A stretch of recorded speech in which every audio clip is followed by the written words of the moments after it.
get to the bag, ayy. Got the foot on the gas, pedal to the metal when the lane moving fast, ayy, ayy. Let them all cross. If they hate, then let them hate and make a bigger boss, ayy. This episode is brought to you by SPI Logistics, the premier freight agent logistics firm in North America. For over 40 years, SPI has been diligently building the most successful freight agent network to provide first-class relationships for our shippers, receivers, and carrier partners. We are more than another transportation network. We are a dedicated team of professionals united by one singular purpose, and that is to expedite our agents' success. All of our agents are set up for success on day one, as they are provided with a full suite of support staff that is ready to assist them with everything from after-hours emergencies to financial and administrative needs on a no-fee basis. This way, you can focus on continuing to grow your business. There is no financial risk to start, and you have the ability to earn up to 75% in commissions. If you are looking to take control of your financial future and build your business with the backing of one of the most successful logistics firms in North America, visit www.spi3pl.com to learn more. Do me a favor and let them know that the Freight Coach sent you. Hey guys, before we jump into the episode, I wanted to let you know it is brought to you by Revenova, the official TMS provider for the Freight Coach. You guys, I've been a broker for a long time, and the tools that are at your disposal with Revenova help you eliminate bouncing between systems, which improves your accuracy when you are managing multiple tasks throughout your workday. Plus, it's built into the Salesforce cloud, so your CRM is fully integrated with your TMS, eliminating yet another silo. In today's day and age, you are definitely concerned about the safety of your data. With Revenova, it's fully protected. They have cutting-edge security that keeps your information safe so you can focus on what matters most, and that's growing your business. Speaking of growing your business, with Rate and Lane IQ, you get real-time pricing and route recommendations, helping you optimize costs and improve operational efficiencies, which ultimately helps you make smarter decisions. If you are like me and have recurring shipments from non-EDI customers, they have intuitive cloning features that let you easily replicate previous shipments, saving both shipper and carrier rates with just a few taps. If you are ready to learn more, visit www.revenova.com to request a demo. Just do me a favor and let them know that the Freight Coach sent you. What is up, ladies and gentlemen? We are back. We are live. It is the Freight Coach Podcast, the top podcast in transportation, coming to you guys every single weekday, 8:30 a.m. Pacific, 10:30 Central, to break down some industry headlines. But most importantly, you guys provide some actual insight into what you can do with all of this information. If this is your first time tuning in, welcome. This is the real side of freight, ladies and gentlemen. And I do say that before every single show. And what I mean by that is I only speak with transportation professionals, because at the end of the day, I want to talk to the right individuals who have done what you're looking to do or who are currently doing what you're trying to achieve. So you can take that information, apply it, utilize it, and see a meaningful difference in your business and your life. Happy Monday, everybody. I got a very special guest for you guys here today. I say this often, trucking is a family business, right? And my guest today, third generation. I'm third generation out there. And I always joke around, if you're in this industry for longer than 6 months, you're in it for life, whether you like it or not. And we're going to be talking about the realities of building up a company and just kind of a lot of what's going on out there today. So I got Mr. Tony Appa on the show. Tony, thank you so much for taking the time to join me this morning. Good morning, Chris. Thanks for having me.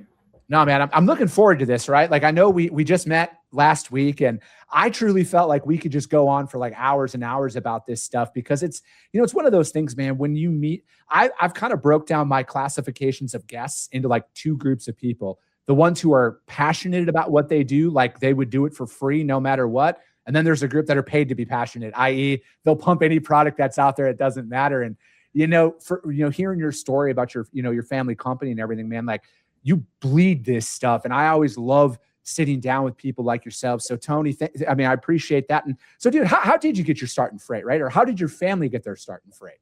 Sure. Yeah, jumping right into it. I will relate to your comment on the intro. I've always said, although I relate it to a 1 year point, you said 6 months, but this is one of those ever-changing industries. You get addicted to it. And if you're in it for 6 months, or I always say a year, you are in it for life. It's just one of those things that never leaves you. Yeah. But to answer your question, on a personal side, as you mentioned, I'm third generation in the transportation space. I've been doing it my entire life. Started at 14 years old, learned how to drive a forklift, loading and unloading trucks. 18 years old, got a CDL license, started driving trucks. Drove trucks all the way throughout the end of high school and through college. after graduating college, came in the office, started as a dispatcher, and worked my way up through the family business. Family business was originally started by my grandfather in the late 70s. My dad and his brother took it over as second generation in the early 90s. And then my cousin and I were supposed to be third generation to take it over. But as we've all seen before, family issues came to the point where, we all couldn't work together anymore. So in early 08, hindsight being 2020, just before everything crashed in late 08, early 09. I'm sorry, my office had a connection issue. Do you have me, Chris? Yeah, I got you live. It just looks like your lights went out in your office is all. Yeah. There we go. Sorry. Motion detector lights. Been sitting still too long. So, but yeah, just before the 08-09 crash, we split up as a family. My father retired at that point in time. I went to work for a large private equity-backed trucking company and lasted about 8 months in the corporate private equity world before I realized that wasn't what I was going to do for the rest of my life. Mm-hmm. So in 08, I wrote a business plan. I took an investment loan, and I started out on my own in March of 09. Oh, wow. And from March of 09, I've either started, bought, owned, operated, or invested in asset-based trucking companies, 3PL freight brokerage companies, warehousing companies, container maintenance and depot storage companies, as well as a little bit on the international side of, some freight forwarding, more from the investment side of things. But as we sit here today, I currently own and operate an asset-based trucking company specializing in intermodal drayage. Yeah. We operate terminals in Chicago, Kansas City, Detroit, and Indianapolis.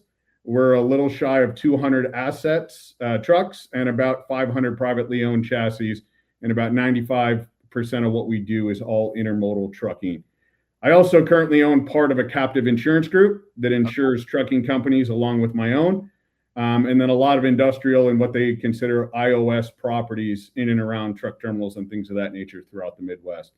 So I've worn a lot of hats. I've been on a lot of different sides of the industry. But as things continue to evolve and grow, I'm sitting here representing our asset-based trucking company today. So I got, as an entrepreneur, I got so many questions for you, but like, I want to, starting about, getting to where you are today and focusing in on the drayage piece of things. How important is that as a asset owner to really, because you seem very regionally focused, right? I consider Michigan and Indiana the Midwest still. I don't care what they say. It's all in the Midwest in my eyes. I'm from Wisconsin. So, okay. But it's like, it looks like you guys are Midwest based, only do drayage. How important is that in any market environment to know your core competency as a asset-based owner and really drive that message home? Sure. Over the years, I've been involved on the asset-based side, from over-the-road van freight to refrigerated freight. We've owned and operated all different kind of various companies. I have found within intermodal, it's a niche, right? And if you really want to make money in transportation, you have to find your niche and you have to know what you're good at. And over the years of generations and families and personal, we have just found that the niche of intermodal drayage is what we're good at. And that's what we're sticking to, and that's what we're going to continue to grow with. Mm-hmm. Is that easier for you? Easy is a relative term here. Nothing's really easy in business, but like if you're going out there and you're looking at like that expansion phase, is it easier to buy the same equipment over and over again like that from like an overall cost perspective, maintenance, longevity, all of that? Because, you see, or I've interviewed some people on this show, and, I've met some people out there that are like, they own trucks, but they're like, yeah, we got one van guy, we got a couple of flatbeds and a reefer. And again, I don't own trucks, so like I try not to give my opinion on stuff like that. But like I also look at that is coming from my family owning trucking companies, my dad always said, he's like, Chris, if you're going to ever build a fleet, he's like, I would advise, for at least in the beginning phase, is to have the exact same trucks, the exact same trailers, because when you're, buying tires to buy them in bulk or anything to buy it in bulk, you're going to have a lot better, at least a more cost-effective way of maintaining your fleet. Sure. The niche within the niche is the great side of things, as well as the standardization, right? Mm-hmm. We replicate our service models. We service about a 300-mile radius of each of our terminal locations. We buy the same spec trucks, the same spec chassis, And as we continue to grow and expand, it's really just replicate, jump into a market, and continue to grow, from that standpoint. Also, as you referenced, there's some cost savings by buying in bulk. There's some synergies, things of that nature, across the board in every aspect of trucking. But we have found our niche, and that's what we're going to continue to grow. Our growth plan is to continue to grow one of the largest privately owned intermodal drayage companies that creates a national presence and a national platform to where we can talk to the same customer base, and the same trucking company for that customer is picking it up and delivering it on each end of the intermodal supply chain. So that's also one of our value adds that we provide. Do you think most, because obviously there's competitors inside of your space. I'm not going to ask who your customers are or anything like that, but it's like when you're going out there and you're selling into new business, how much more efficient is it because I think a lot of them kind of operate the same. And especially with you having this system dialed in, you're able to go in there and speak to them on a different level. Or have you found that from a new business perspective, the fact that you are niche based, you have your service area dialed in like that, you might know their business just as well as they know their business. How has that led to growing your company over the years? It's definitely helped, and it's helped create size and scale, right? And I'm sure we'll eventually jump into the recent SCOTUS case, from last week, and some of these answers will kind of overlap and pertain.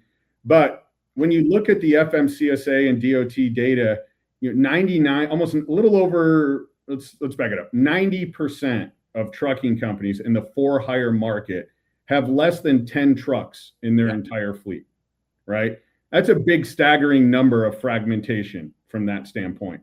So when we sit down with customers at 200 trucks, we're in some rare air and some rarefied space from that standpoint. And then when we can sell a niche, which is one of the more complicated niches of transportation, and then we can sell a national presence across multiple platforms, it is a huge competitive advantage, right? We're in a service-based business. The service-based business has become commoditized. As we said, 90% of trucking companies have less than 10 trucks. So they're used to, getting the same thing across the board. So how do we differentiate ourselves? And our size, our scale, and things of that nature is really our competitive advantage as we sit down with customers.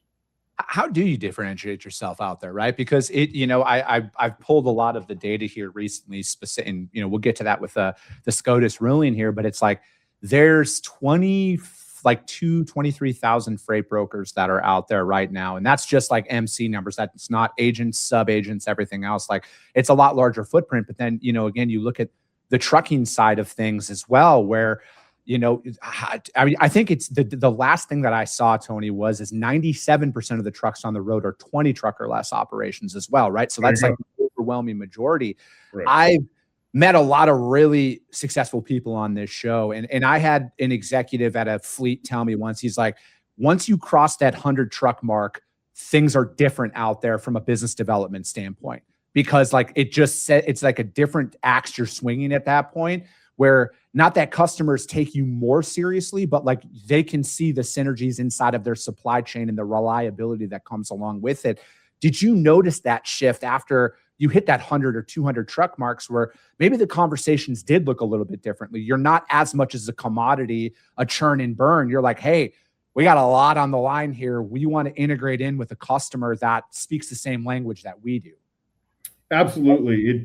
About 100, 125 trucks is probably the count that I would relate to. So we're talking the same language, from that standpoint. It gives us a different infrastructure than 97% of our competitors. And that infrastructure comes with 24/7 customer service. It comes with being able to afford the technology that they want, from whether that's EDI or API or online portals where they can 24/7 track shipments.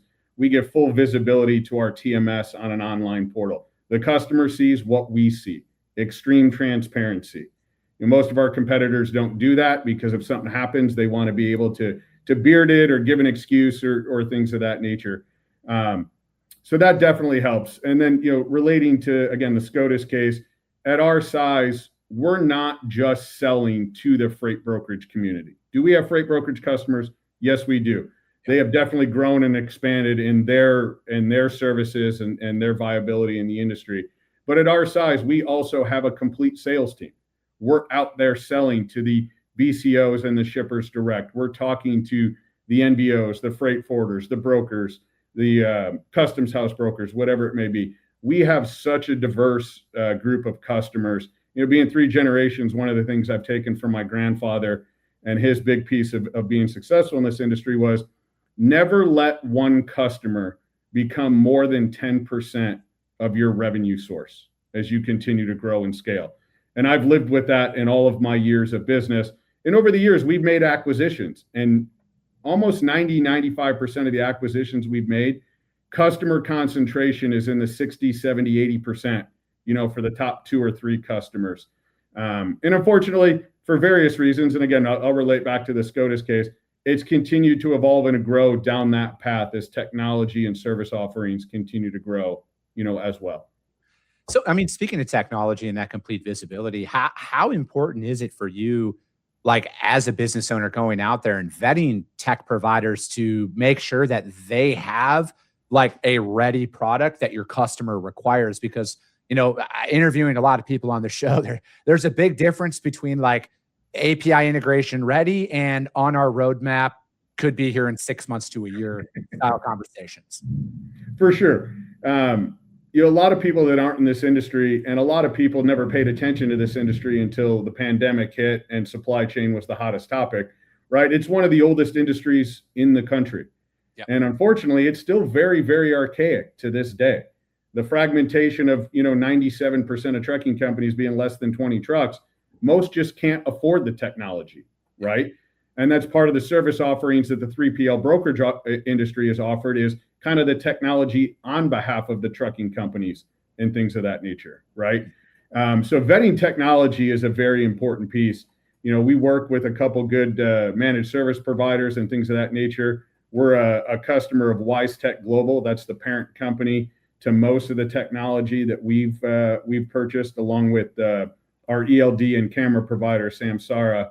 Those are kind of the top 2 that we utilize, and some of the best in the world. WiseTech saw a niche a few years ago, and they started going around and acquiring a lot of different technology. And I think they've done the best of getting it out there to all different assets and modes of transportation, not just intermodal drayage, whether it's asset side, brokerage side, management side. WiseTech has a piece and a little bit of everything. Yeah, it's systems, change management, all of that, kind of getting everybody on the same page it's so crucial. I'm reading Brad Jacobs' second book, How to Make a Few More $1 Billion, right now, in the process of it. And I love the transparency in those books, right? Like if you're looking for it, he literally lays out their entire playbook on what they do inside of there. And I was just reading about, they were talking about getting integrated systems and getting everybody on the exact same platform. And I was thinking about that as you were describing it, thinking about the multiple facilities you have, how important it is for everything to be on the literal exact same page at all times. And like the wrench that could throw into your operations if there is any delays, or if you decided to bring on a new piece of technology and it's not ready to go, or the features aren't what you were sold on, and how detrimental that could be to your business. And I think that's ultimately, Tony, why a lot of people are so tech resistant in this industry is people are sold a bill of goods. There's an integration phase, and then 6 months later, they realize it does nothing of what they said. Now, I'm not blaming any company for that, but that's a very real thing that I think a lot of companies go through is they rely on Google Documents and spreadsheets because nobody's ever proven to them that they have what they're selling them on. Sure. Think of the loss in translation in the technology side.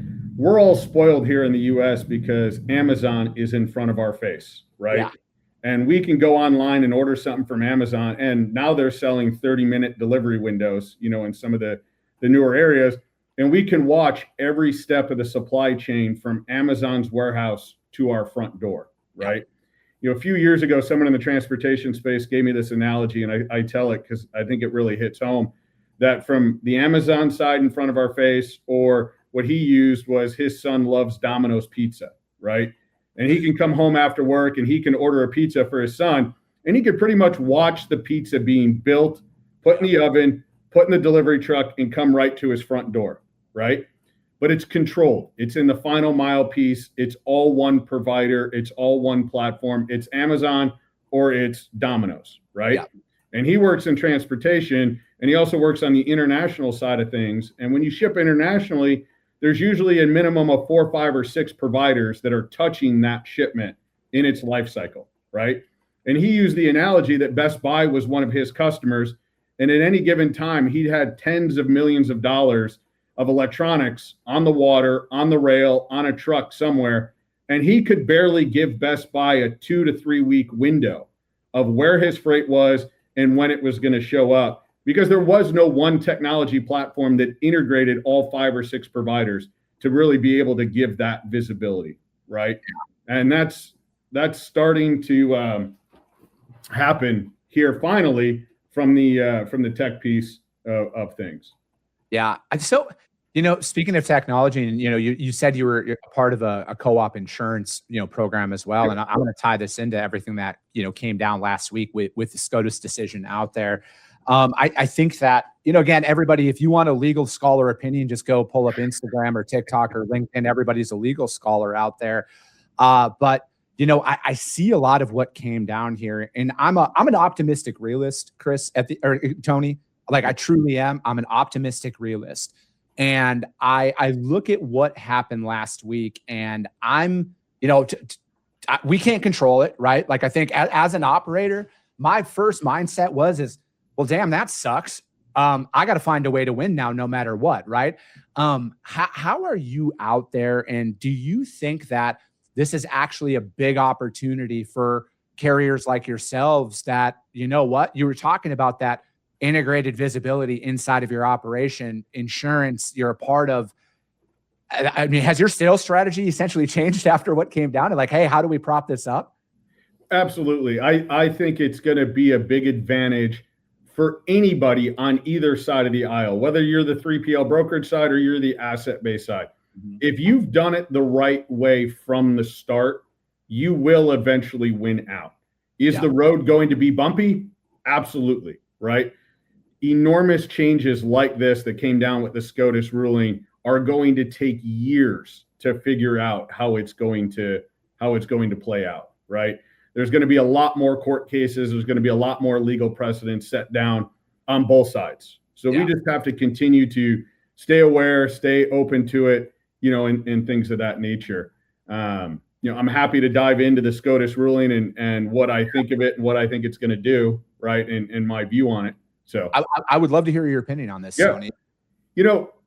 From the onset of the brokerage industry, right? If we go back 30 or 40 years ago, and we really kind of key on American backhaulers as kind of the start of the freight brokerage industry, and their technology and their niche of finding freight for empty deadhead miles for trucking companies, right? We can kind of key that as the early onset of the freight brokerage world.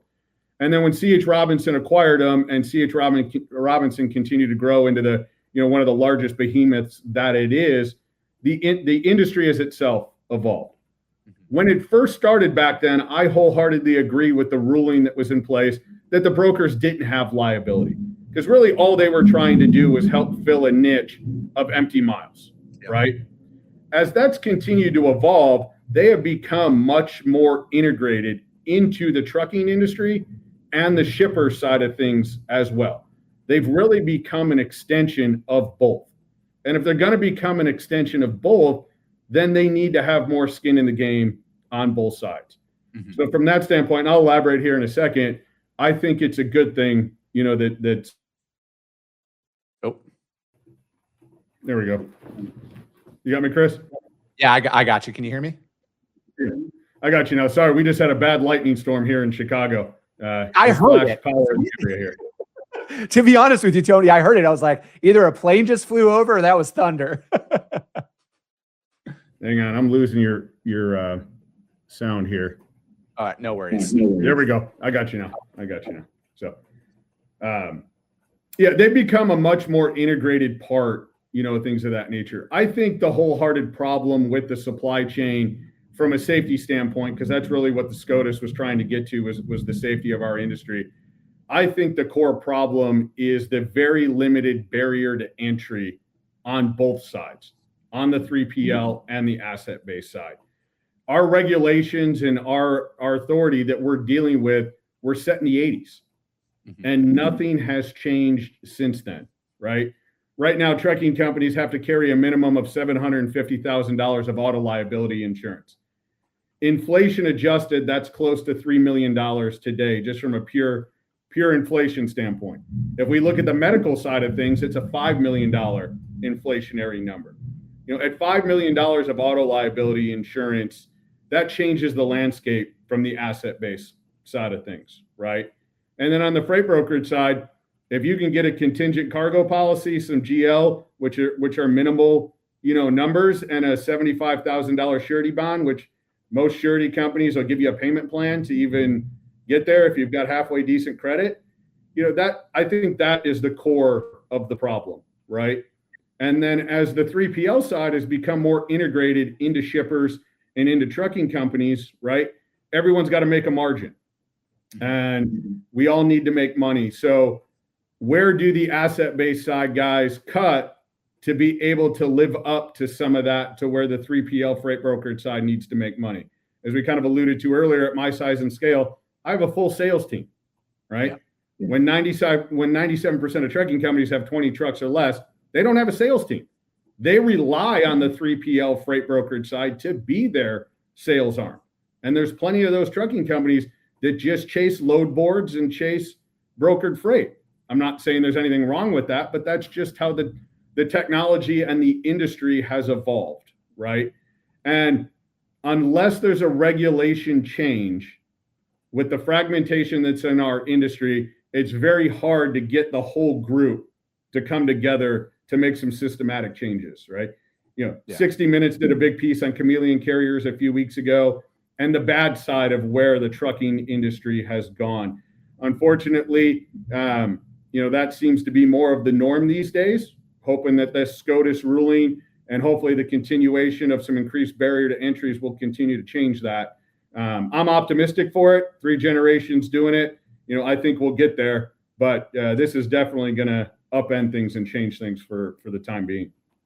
Yeah, I'm right there with you. I look at a lot of what came down, and again, at first, I'm not against standards, right? And I try and be very careful about how I word some of these things, because I don't want it to come across as like, oh, I just want it to be the Wild West and screw safety and everything else. That's not where I'm coming from. Standards are a good thing. I've long advocated on this show that I think that it should be a legal requirement for freight brokers to carry cargo insurance, like actual cargo insurance out there, because the barrier to entry is so low. And chameleon carriers, chameleon brokers, it's a spider web of stuff that goes on out there. And I want to see a lot of that cleaned up, right? Because I want the right providers, the ethical, legal operators that are out there. I want them to succeed. Because I believe in a meritocracy, right? I don't believe in shortcuts for anybody. I want all loopholes closed. I want everybody operating on a level playing field. And I think that's when standards start to increase. I will be paying more attention to the next ruling that comes out, because that is going to be a very clear indicator on, is freight brokerage going to continue to be a profitable avenue for businesses out there? Because if a company comes out and has a rock solid, this is what we did everything according to the book, and they're still held legally liable for damages, and they still have to pay out millions and millions of dollars in judgments, that's going to fundamentally change. I think you might see a mass exodus at that time, because that just proves that there's nothing you can do and you're going to be held liable. Now, I know each case is unique in its own right, and really it boils down to the lawyer, what can be proven in a court of law. I think, though, that the group of individuals that will be put on notice here is dispatching services, because those companies that are fly-by-night, even more fly-by-night, they aren't regulated at all. I wouldn't be surprised here within the next couple weeks, couple months, that there will be some pretty serious legislation across the board. I wouldn't be surprised if there's a unification of asset providers and brokers who come together to either get dispatch services on the same page or get them out of the industry entirely. because I think they're going to be looking to close any and all loopholes, Tony, in my opinion. Again, I'm not a lawyer. I'm not a legal scholar. I just look down the path a little bit here, and a lot of loopholes are going to be closed in the next probably 24 months from my standpoint only.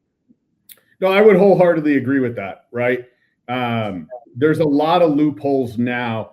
When some of the regulation came out, very well intended, right? But unfortunately, in this world, there's always a bad actor that finds the bad way to use a regulation or find the loophole in the regulation and things of that nature. And we could spend a whole show talking about the different loopholes and the chameleon networks on both sides, and things of that nature. Again, I think this is going to force some of the barrier entries to increase, right? And it's going to create a lot more partnerships. Now, we've always sold partnerships, but when we're both out for our own margin and the liability issue, right, we're kind of at each other instead of with each other, unfortunately from that standpoint of things. I almost look at it, I'm not advocating for this, but if I'm looking at this from a strategy perspective, Tony, I could see a lot of shippers going away from direct carrier relationships on a certain level, because they're like, who are we actually loading? And if you can't prove that, I don't know if shippers are going to want that liability anymore, where, hey, if I go direct to a carrier of 3 trucks or what I'm just arbitrary numbers here, they might start doing the math, and they're like, this is why we actually have to go to brokers, or you have to have 100 trucks or 200 trucks to haul our freight. Otherwise, we can't have that liability. Their insurance might come to them and be like, hey, you guys got to stop loading these guys out because of what happened here. Yeah, I don't know. There's a lot of stuff that could potentially be upended. I mean, to your point of, you're worried about the next ruling, right? Yeah. My opinion is the next one they're going to go after is the BCOs, right? They're just going to go up the food chain. Who has the biggest pocketbooks, from a standpoint when the trial attorneys are trying to prove their case. Back to your point of what's a safe motor carrier, right? Yeah. To your point, you can do everything right. We deal with this more on the asset side, and the history of the asset side is we've done everything right by a regulatory standpoint up to the nth degree. And a trial attorney in a court case in front of a jury is able to pull on a motion, and it's not black and white legal, and we're found liable, right? Unfortunately, now the brokers are being dragged into that. But we'll see where that next court case continues to go. You're 100% right, though. From a shipper standpoint, they're going to want to try and distance themselves as much as they can from the asset-based side. So that, that completely makes sense. And not every asset carrier with 97% having 20 trucks or less can handle all of the shipments for a large BCO anyways. That's part of how the brokers have grown their service base, right? Is to become more of an integrated arm from that standpoint. But what broker can afford the next level of insurance, right? Yeah. Because direct auto liability insurance doesn't exist for a freight broker today.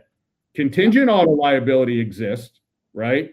But there's wording in a lot of those contracts that does not give the primary auto care to the broker and to the shipper. It only steps in when something's missing or the motor carrier's policy denies something, right? But there's a lot of insurance language that's going to have to change right now. And all of my partners on the insurance side, we've had a few conference calls since Thursday. Yeah, weekend. Tony, I look at it like this: who's going to be the one to sue the FMCSA or the DOT here? Who's going to take them on? For sure. I don't know if you saw it on the FreightWaves side of things. FreightWaves had a podcast last week with some other brokerage guys and things of that nature, and one of the guests on there was literally reading from the FMCSA's website when it came to the CSA scores and things of that nature. And there's a disclaimer on the FMCSA's website that, and I don't know it word for word, and again, I'm not a lawyer or anything like that, so don't come after me on it, but it literally has a disclaimer that says this is not the safety standards which things should be judged by.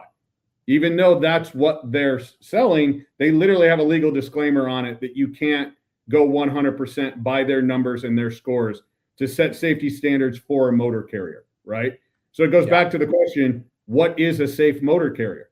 There's no legal description of a safe motor carrier. So I'll go to your point of the next ruling is going to set the precedence from that standpoint. Yeah. It's and I think that is, there are way smarter people than I am right now who have probably spent, since that ruling came down on Thursday, looking through every little thing out there. And there will be, I mean, again, I don't, you can't change the Supreme Court ruling. Like, I know that there might be some loophole. I'm sure some lawyer knows something. I don't. I went to public school, but I know that people are not going to lay this down lightly. And I know that there will probably be a lot of lawsuits thrown out at the FMCSA, the Department of Transportation, by a lot of different organizations out there right now, because a precedent was set, but it also muddied a lot of a lot of the information that's out there.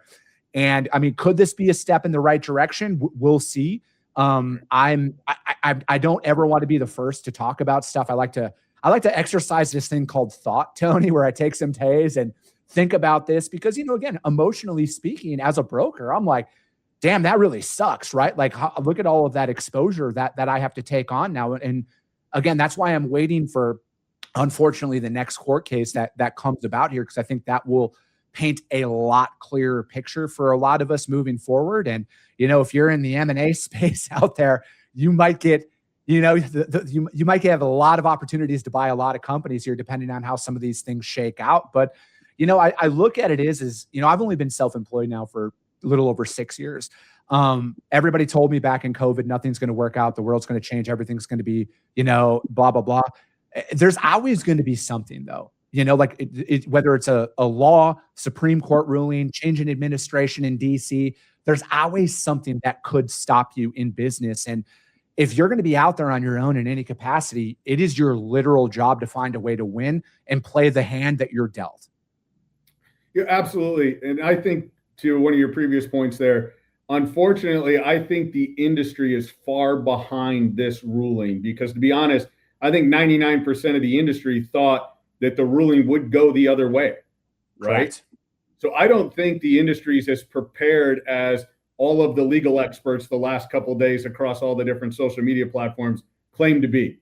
I think it's going to take a lot longer to play all the way through. I mean, we'll see. Only time will tell. But I agree to your second point of, if you're the leader of a business, one of your jobs is to make sure that you find the way to win, because you have all of your team members depending on you and their families depending on you to do that.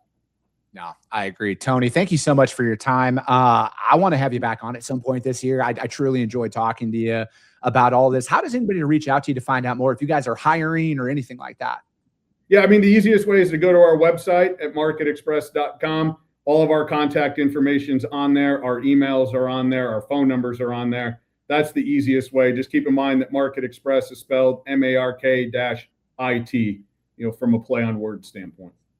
Perfect. Tony, thank you so much. If you guys can't find Tony or Market Express out there, hit me up. I will gladly put you guys in direct contact with them. But that is going to be it for today, ladies and gentlemen. If you got value in what you heard and you're not subscribed, subscribe to the show, you guys. And if you're feeling ambitious, rank that show on iTunes and Spotify, because if you see value, your network's going to see it as well. I appreciate you guys. I love you guys, and we'll be talking to you soon. Came back with a bang, window down, yelling out money.